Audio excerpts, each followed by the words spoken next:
Greetings, Patriots. I see we have people here today.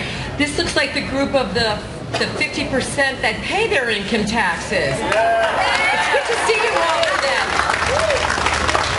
My name is Sandra Campbell, and I'm a member of the Flemington Tea Party group. I was at the Tea Party rally last year when it was about 20 degrees. Okay, it's an exaggeration. Maybe it was like 40. The wind was blowing. It was raining. It was a horrible day, and today it's just a gorgeous day. Well, I'm here to introduce a very dear friend of mine. There are times in your life where you think about the person and you said, gosh darn, why didn't I know this person years ago? I met Bob Voucher at our house in Bridgewater when we were fighting development. Bob Voucher and Roger Compton, Bob Strauss came over our house one evening. They were involved with Save Our Schools.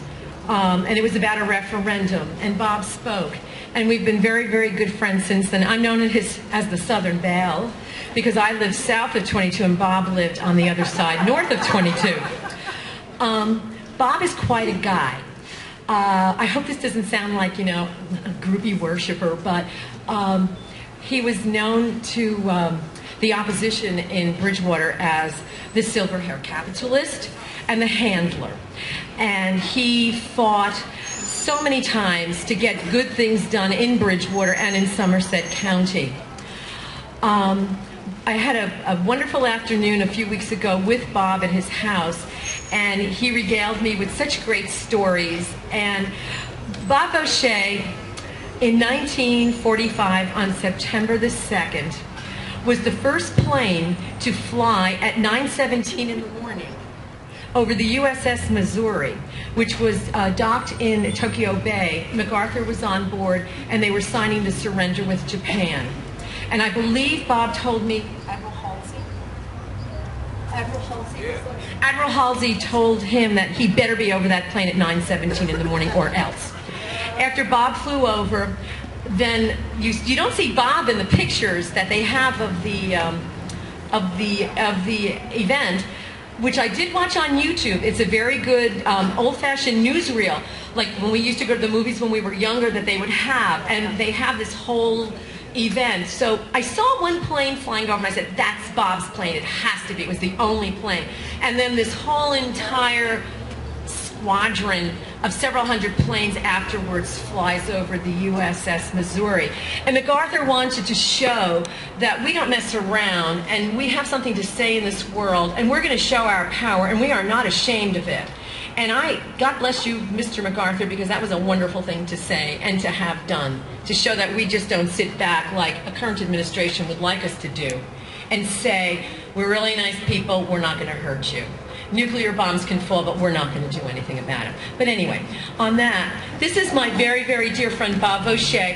He's only 92. I was corrected. I thought he was 91. To me, as a nurse, he doesn't look a day over 80. He's a heck of a guy. And here's Mr. Bob Voucher.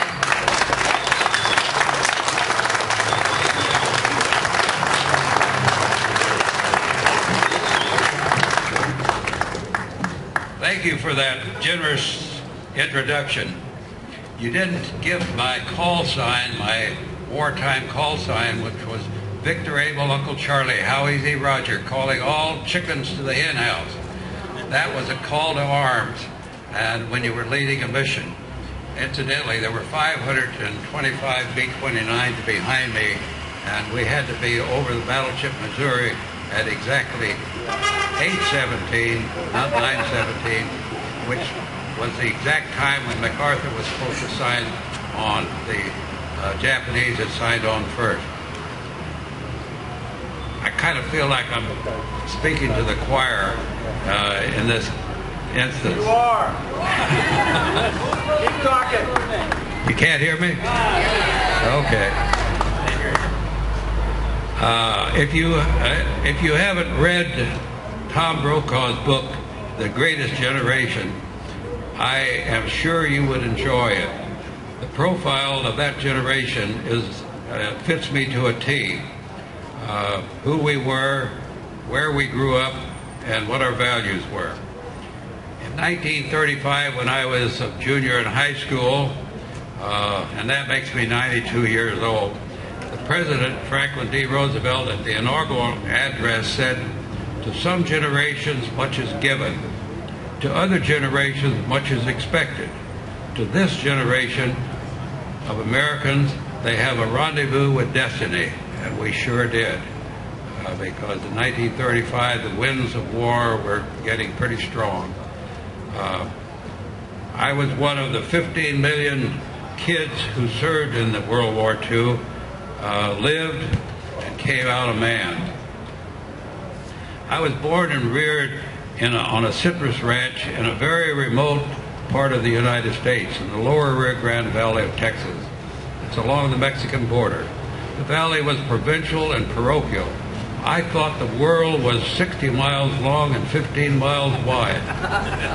The main highway to the county from San Antonio, Texas, there was a sign as big as the side of a house, said, "You are now entering Hidalgo County. No state or federal laws apply." That is almost too much freedom. We lived 9 miles from town. We had no car, no electricity, no radio or phone, but we had family, and we had a Victrola. We had horses, mules, cows, chickens, dogs, cats, and plenty of wild animals. Shopping was a 10-hour drive and flight into town. We went to town on a wagon. The shopping tour was this routine. Went to the feed store first. Second, went to the hardware store. Third, to the drugstore. Then to the grocery store, and the final stop was at the ice house to get a 100-pound block of ice, which we put in a bed of straw on the wagon. And then 3.5 hours home.